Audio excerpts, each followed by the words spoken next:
গতিকে পঞ্চম টিউটোৰিয়েলত আকৰ্ষণীয় সমস্যা আছে যিটো হল সমস্যা 3 আমি দেখিলো যে আইগেনভেলু আৰু আইগেনভেক্টৰ কিদৰে বিচাৰি উলিয়াব পাৰি এক উপায়েৰে যি আমি পঞ্চম টিউটোৰিয়েলৰ প্ৰথম খণ্ডত আলোচনা কৰিছো আপুনি আইগেনভেলু সমীকৰণ লিখক আইগেনভেলু বিচাৰি উলিয়াওক তাৰ পিছত আইগেনভেক্টৰ বিচাৰি উলিয়াওক আৰু তাৰ পিছত এতিয়া আহক আমি কিছুমান কৌশলপূৰ্ণ কাম কৰিবলৈ যত্ন কৰো ধৰা হল এক 3 ডাইমেনশ্যনেল কেট স্পেচ সমকালীনৰ সৈতে প্ৰশ্নত আমি লাভ কৰো 3 ডাইমেনশ্যনেল কেট স্পেচ ভেক্টৰৰ সৈতে বা কেটসমূহ যিবোৰ অৰ্থনৰ্মেল কেট 1 2 আৰু 3 হল অৰ্থনৰ্মেল আৰু সেইবোৰে এ অপাৰেটৰ এক বেছ কেট গঠন কৰে ঠিক আছে আৰু বি ঠিক আছে আৰু অপাৰেটৰ এক এইদৰে উপস্থাপন কৰা হয় এ 0 0 0 মাইনাছ এ 0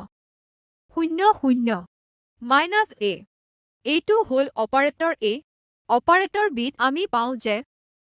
বি 0 0 0 0 আই বি 0 আই বি 0 এ আৰু বি হল ৰিয়েল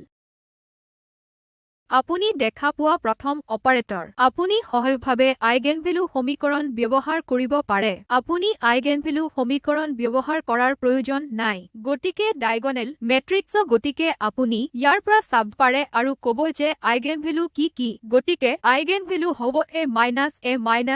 গতিকে অপাৰেটৰ এ নষ্ট হয় আইগেনভেলুৰ সৈতে দুটা আইগেনভেলু এ হিচাপে ঠিক আছে গতিকে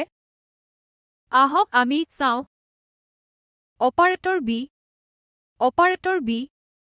আপুনি এইটো তৎক্ষণাতে কৰিব নোৱাৰে যিদৰে আমি এৰ বাবে কৰিছো গতিকে আহক আমি লিখো এইটো কিছুমান গঠনত ঠিক আছে গতিকে তৃতীয় এ প্ৰশ্নটো হল বি এৰ আইগেনভেলু আৰু আইগেনভেক্টৰ বিচাৰি উলিওৱা যি আপুনি কেৱল মৌখিকভাৱে দেখা পায় এইটো বৰ সৰল গতিকে বিক মই লিখিব পাৰো মই কিবা আই সংজ্ঞায়িত কৰো আমি সদায়ে আইডেন্টিটি অপাৰেটৰ হিচাপে সূচাও আৰু মই এই একটোক 0 1 0 হিচাপে কওঁ ঠিক আছে এইটো এক আইডেন্টিটি অপাৰেটৰ মই এইকেইটা সালসলনি কৰিছো ঠিক আছে এইবোৰ অপাৰেটৰ সালসলনি কৰিছো আৰু মই পাওঁ এক অপাৰেটৰ এক্স গতিকে এইটো হল অপাৰেটৰ এইটো দেখিবলৈ পৰিচিত আপোনালোকে তেনেবোৰ অপাৰেটৰ দেখিছে সেইবোৰ পলিৰ মেট্ৰিক্সৰ এটা আৰু এতিয়া মই চেষ্টা কৰিম আৰু লিখিম অপাৰেটৰ এইবোৰ অপাৰেটৰ বি আইডেন্টিটিৰ টাৰ্মত আৰু এক্স অপাৰেটৰ আহক আমি চাওঁ আইগেনভেলু আৰু আইগেন ভেক্টৰ এইটো লিখিবলৈ আৰু চিনাক্ত কৰিবলৈ সহজ হয়নে গতিকে অপাৰেটৰ বিক মই পুনৰ লিখিব পাৰো অপাৰেটৰ বি পুনৰ লিখিব পাৰি বি হিচাপে এইটো হল বি টাইমছ আই এক প্লাছ আই বি এক্স 2 এক্স 3 ঠিক আছে গতিকে এইটো হল অপাৰেটৰ এক্স 0 1 0 এইটো হল আইডেন্টিটি অপাৰেটৰ আই যিটো হল 0 0 1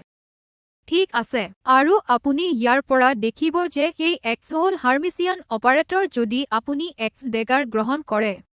এইটো একৰ সৈতে সমান হ'ব গতিকে এক্স হল হাৰ্মিচিয়ান গতিকে এই হাৰ্মিচিয়ান অপাৰেটৰৰ আইগেনভেলুজ হ'ব এইটো হল পলিৰ মেট্ৰিক্স হাৰ্মিচিয়ান অপাৰেটৰৰ আইগেনভেলু হ'ব ৰিয়েল আৰু এই অপাৰেটৰক এক্স সোৱাপ অপাৰেটৰ বোলা হয় SWAP সোৱাপ অপাৰেটৰ ঠিক আছে গতিকে এই অপাৰেটৰৰ এই আইগেন ভেলু হ'বগৈ সহজভাৱে 1 আৰু -1 গতিকে মই ইয়াৰ এই আইগেন ভেলু লিখো গতিকে আইগেন ভেলু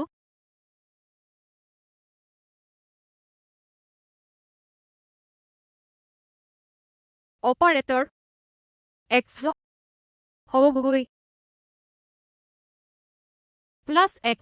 -1 আৰু আমি আনুষংগিক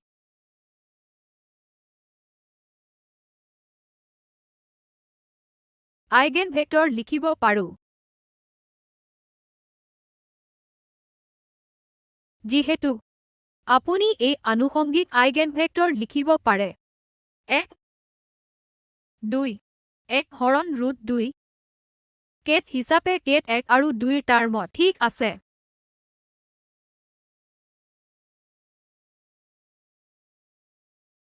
গতিকে অপাৰেটৰ 1ৰ বাবে আইগেন ভেলুজ হ'ল +1ত 1 আৰু আনুষংগিক আইগেন ভেক্টৰছ প্ৰকাশ কৰা হয় 1 আৰু কেট 2 এইটো বৰ সৰল এতিয়া আমি লিখি আছো বিগ এক্স আৰু আই টাৰ্মত মই আপোনাক এইটো ব্যাখ্যা কৰো গতিকে বি হ'ল কোএফিচিয়েন্ট যিটো হ'ল ৰিয়েল আই এ কম্পোনেন্ট প্ৰথম কম্পোনেন্টলৈ আই এ কম্পোনেন্ট আৰু আই বি 2 3 তাৰ অৰ্থ হ'ল দ্বিতীয় গতিকে এই অংশ হ'ল আই বি 0 ঠিক আছে আৰু বাকী টাৰ্মবোৰ হ'ল 0 গতিকে মই কেৱল এই ভেক্টৰৰ প্ৰতিনিধিত্বৰ টাৰ্মত অপাৰেটৰটো এই অপাৰেটৰবোৰৰ টাৰ্মত লিখিব পাৰো গতিকে অপাৰেটৰ বি আইডেন্টিটি অপাৰেটৰৰ টাৰ্মত আৰু পাউলি অপাৰেটৰ পাউলি মেট্ৰিক্সটো ঠিক আছে গতিকে এইটো আমি এই তথ্যটো ব্যৱহাৰ কৰিছো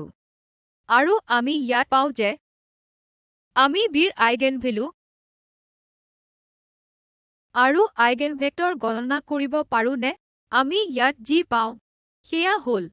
সেই অপাৰেটৰ বি হিচাপে লিখিব পাৰো মই ইয়াক কেৱল পুনৰ লিখিছো যিহেতু বিৰ আগতে হ'ল বি আই এক প্লাছ আই বি x 2 3 এইটো পুনৰ লিখিব পাৰো যিহেতু আইডেন্টিটি প্লাছ নতুন অপাৰেটৰটো আৰু এতিয়া আমি পাওঁ যে যি প্ৰকাৰবোৰে যিটো হ'ল সাবস্পেচৰ যোগ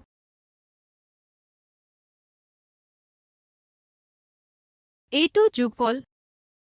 হ'ব অপাৰেটৰবোৰ যিবোৰ হ'ল অৰ্থোগনেল সাবস্পেচ এইটোই মোক প্ৰদান কৰিব এক ডাইমেনশ্যনেল সাবস্পেচ যিটো স্পেন কৰা হ'ব আইগেন কেট 1 আৰু এই 2 ডাইমেনশ্যনেল সাবস্পেচৰ দ্বাৰা এইটো হ'ল 2 3 গতিকে এইটো এক 2 ডাইমেনশ্যনেল সাবস্পেচ যিটো 2 আৰু 3 কেট 2 আৰু 3 ৰে স্পেন ঠিক আছে আইগেন ভেক্টৰ অপাৰেটৰ বি আন একো নহয় ই মাথোন 1 হৰণ √2 কেট 2 প্লাছ কেট 3 1 হৰণ √2 কেট 2 মাইনাছ কেট 3 আইগেন ভেলুৰ সৈতে ঠিক আছে ইয়াৰ পৰা আমি আইগেন ভেলু অনুমান কৰিব পাৰো বি আৰু আই বি কাৰণ আপোনালোকে দেখিছে আই বি আৰু মাইনাছ আই বি কাৰণ আমি ইয়াত দেখিছো দ্বিতীয় পৃষ্ঠাত এই অপাৰেটৰৰ আইগেন ভেলুজ হ'ল +1 আৰু -1 এইটো হ'ল এক আইডেন্টিটি অপাৰেটৰ গতিকে ইয়াৰ আইগেন ভেলু বি থাকিব আৰু এই অপাৰেটৰৰ আনুষংগিক আইগেন ভেলু আমি ইয়াত লিখিছো আৰু আইগেন ভেলুটো আইগেনভেক্টৰ X অপাৰেটৰ এই পৰিমাণ আৰু আইডেন্টিটি অপাৰেটৰ এই আইগেনভেক্টৰ হ'ব কেট এক গতিকে একেবাৰে সঠিকভাৱে আপোনালোকে দেখিব সেই অপাৰেটৰ বিৰ আইগেনভেক্টৰ এক প্লাছ 3 কেট 2 প্লাছ কে 3 হৰণ ৰুট 2 কেট 2 মাইনাছ কে 3 হৰণ ৰুট 2 আছে আৰু আনুষংগিক আইগেনভেলুবোৰ হ'ব বি আই আৰু মাইনাছ আই বি গতিকে আপোনালোকে দেখিব যে এইবোৰ হ'ল নন ডিজেনেৰেটেড ঠিক আছে তথাপিও ভেক্টৰ এ ক্ষমা কৰিব অপাৰেটৰ এৰ আইগেনভেলু এ মাইনাছ এ আছে গতিকে এইটো হ'ল এ ডিজেনেৰেট স্থিতি বা আইগেনভেলু মাইনাছ এ গতিকে কমিউটেটৰ হ'ব মাল্টিপ্লাই মেট্ৰিক্স এ হৰণ বি মাইনাছ মেট্ৰিক্স বি হৰণ এ গতিকে যদি আপুনি পায় এ বি হ'ল 0 তেতিয়া এ আৰু বি অপাৰেটৰ এ আৰু বি কমিউটছ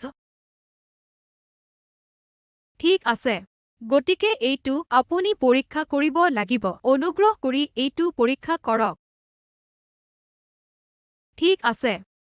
এইটো এটা সৰল অনুশীলন গতিকে মই এইটো আপোনালোকলৈ এৰিলো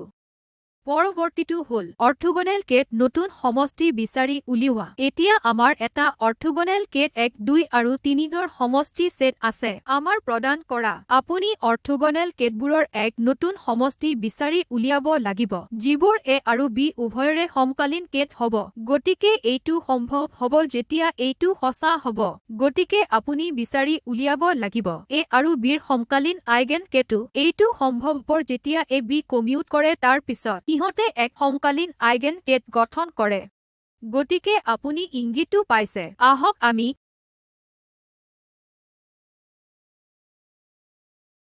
অপাৰেটৰ এক প্ৰকাশ কৰো অপাৰেটৰ এ হিচাপে মই ইয়াক প্ৰকাশ কৰিব পাৰো এ আই এক হিচাপে ঠিক আছে য'ত আই এক হ'ল এক ডাইমেনশ্যনেল ইউনিটেৰী অপাৰেটৰ এক ডাইমেনশ্যনেল আইডেন্টিটি অপাৰেটৰ মাইনাছ আমি পাওঁ এ আই 2 3 আকৌ এইটো এক আইডেন্টিটি অপাৰেটৰ কাৰণ এ কি আছিল এ মনত পেলাও এ মাইনাছ এ 0 0 0 0 0 হিচাপে গতিকে এইটোই মোক এ আই এক মাইনাছ এ আই 2 3 প্ৰদান কৰিব গতিকে এইটোই মোক এ আই এক প্ৰদান কৰিব এক ডাইমেনশ্যনেল আইডেন্টিটি অপাৰেটৰ আৰু এ মাইনাছ এ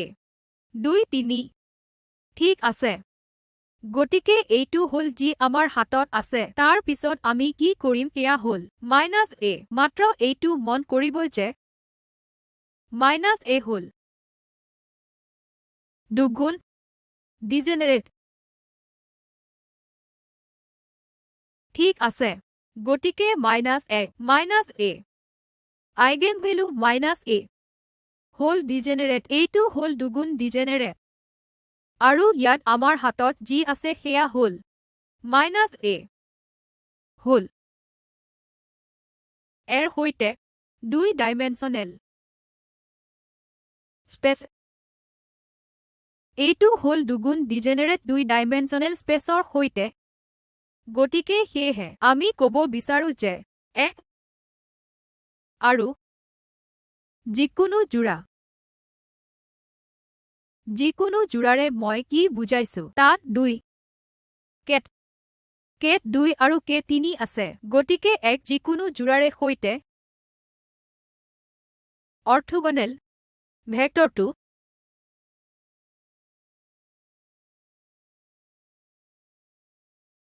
স্পেন 2 আৰু 3 গতিকে এৰ আইগেনভেলুজ এ মাইনাছ এ আছে সেইটোই হ'ল যি আমাৰ হাতত আছে আৰু আগৰ অংশত মই কৈছিলো যে অৰ্থগোনেল স্পেচ ভেক্টৰৰ কেট 1 বা যিকোনো জোৰা হ'ল 2 আৰু 3 স্পেনত ভিত্তি ফৰ্ম কৰিব আমি এৰ ভিত্তি ফৰ্ম কৰিব গতিকে এৰ আইগেনভেলু আছে small a minus small a আৰু মাইনাছ স্মল a আৰু আমি ওপৰতো গণনা কৰিবলৈ ভেক্টৰ বিৰ ভিত্তিক বাছনি কৰিব পাৰো আৰু এইটো এইদৰে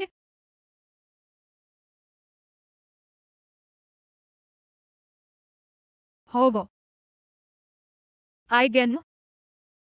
কেট বা ভিত্তিক হ'ব বা এৰ ভিত্তিক তাৰোপৰি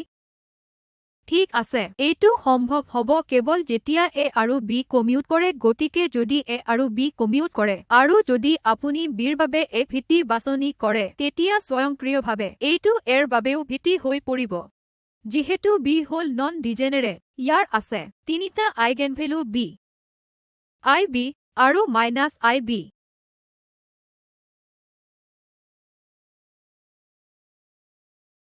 গতিকে ইয়াৰ ভিন্ন আইগেনভেলু থাকিব আৰু বিৰ স্পেচিফিকেশ্যন যদি আমি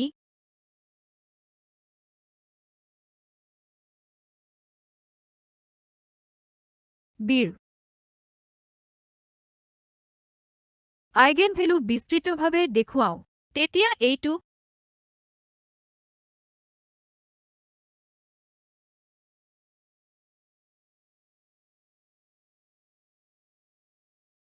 সম্পূৰ্ণভাৱে আইগেন কেটো নিৰূপণ কৰিব পৰা যায় গতিকে আমি ইয়াতে সমাপ্ত কৰিম আৰু আমি অব্যাহত ৰাখিব পৰৱৰ্তী সমস্যাৰ সৈতে পৰৱৰ্তী অংশত